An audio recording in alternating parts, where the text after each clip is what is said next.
कळंब तालुक्यातील अंदोरा गावचे भूमिपुत्र तथा प्रसिद्ध चित्रकार जयवंत तांबारे हे चित्रामुळे प्रसिद्ध आहेत. त्यांची चित्र भारताच्या बाहेर विदेशामध्येही विकली गेलेली आहेत. असे प्रसिद्ध असणारे चित्रकार तांबारे यांनी वेगळाच छंद जोपासलेला आहे. चित्रकला बरोबरच त्यांनी जुन्या वस्तूंचा संग्रह मोठ्या प्रमाणात केलेला आहे. सध्या तांबारे मुंबई येथे वास्तव्यात आहेत.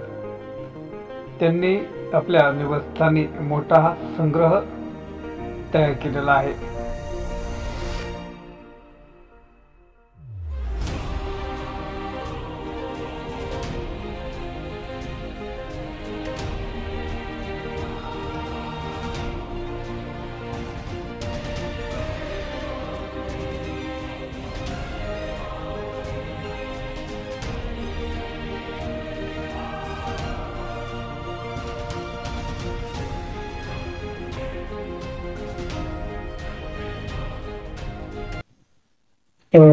आपण जे वस्तू गोळा केले त्याचं काय करतात?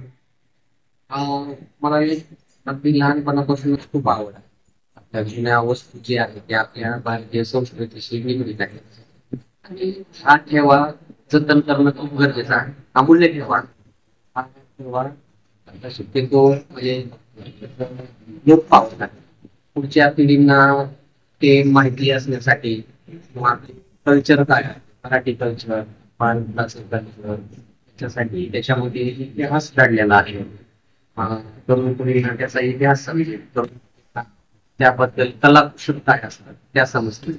फक्त ह्या वस्तू म्हणून वस्तू नाही, तर त्या वस्तूमध्ये कला खूप जटिल आहे. दैनंदिन जीवनामध्ये जे आपले वडीलधारी भाजीपाला आणखी ते वापरायचे सुपारी फोडण्यासाठी. ते आणखी ते म्हणजे फक्त लोखंडाचे नाही, तर त्या आणखी त्यावर वेगवेगळे डिझाईन, ते पितळाच्या त्याच्यावरती घोडेस्वार अशा प्रकारचे डिझाईन केले. त्यांना तो एक छंद असायचा, ते एक रुबाब असायचा त्यांना. जर म्हटलं तर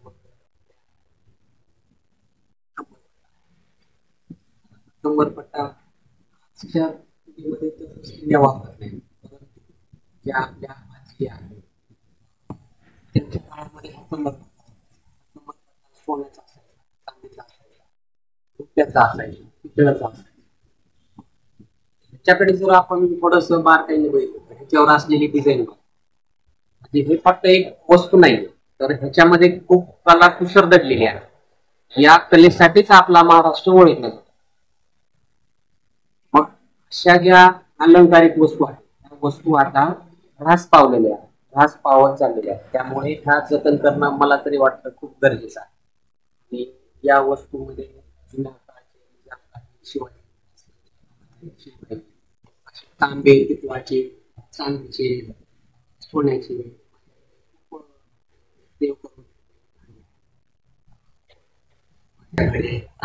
तलवारी आहेत, कट्यारे आहेत, हातड्याच्या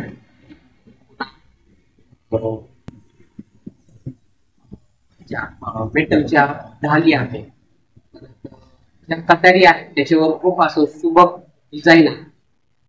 त्या डिझाईन मध्ये आकार असे आहेत की मोराचे आकार आहेत.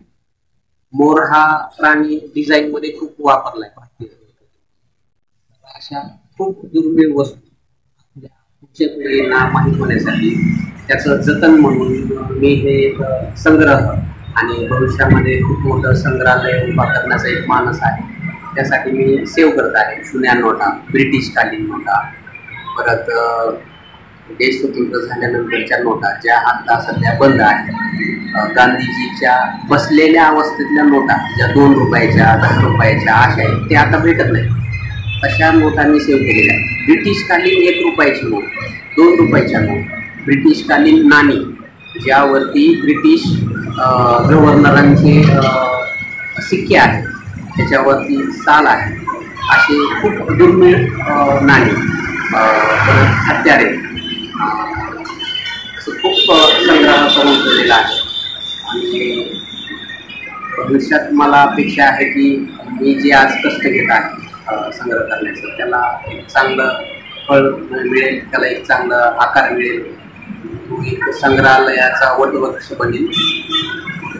ही जी वस्तू आता तुम्ही तयार केली कुठलं आणली?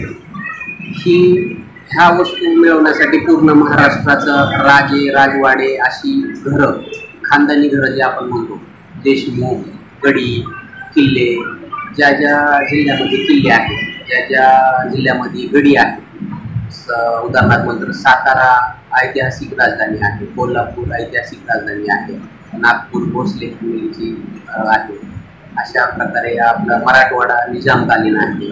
तर अशा ज्या राजवटीमधले एक घराणी आहेत, देशमुख असतील, अशा सगळ्या घराण्यांना वाड्यांना मी गावी आल्यानंतर भेट देतो, त्यांच्याशी चर्चा करतो. या वस्तूवर किती महत्त्वाच्या वस्तू आहेत त्याच्यावर त्यांच्याकडून मला माहिती मिळते आणि मग माहितीच्याद्वारे ह्या वस्तू मी त्यांना रिक्वेस्ट करतो की बाबा जतन करून ठेवण्यासाठी जर मला मिळत असतील तर मग त्या कंडिशनमध्ये बरेच वडीलधारी माणसं मला देतात, संग्रहालयासाठी मदत करतात. त्यासाठी मला एक प्रेरणा मिळते, एक अशी भावना जागृत होते की बाबा खूप हा एक अनमोल ठेवा जतन करणं गरजेचं आहे.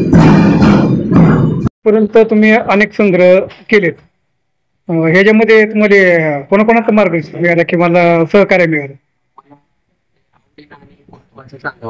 मी जसं लहानपणापासून खूप माझ्या म्हणजे एखाद्या बंधूसारखी एक पाठी होता पाय. तर मी असताना चित्रकलेपासून स्पर्धा त्यांच्या ग्रुपमध्ये विद्यार्थी म्हणजे ओळखून तेव्हापासून चित्र असतील, पण इतर काही आवडी असतील, त्या आवडीमध्ये मोठा वाटा आहे. आणि त्या संग्रहामध्ये ज्या ज्या वस्तू मला कधी मिळते बाप्पांना आवर्जून दाखवतो आणि ते खूप कौतुक करतात आणि अजून संग्रह करण्यासाठी प्रेरणा सुद्धा देतात. म्हणून मला असं म्हणजे एक कधी कधी असं होतं गुरु भरून आल्यासारखं होतं की आपल्याला मार्गदर्शन करणारे अशी मोठी माणसं मिळालेली आहेत. लहानपणापासून चित्रकला संग्रह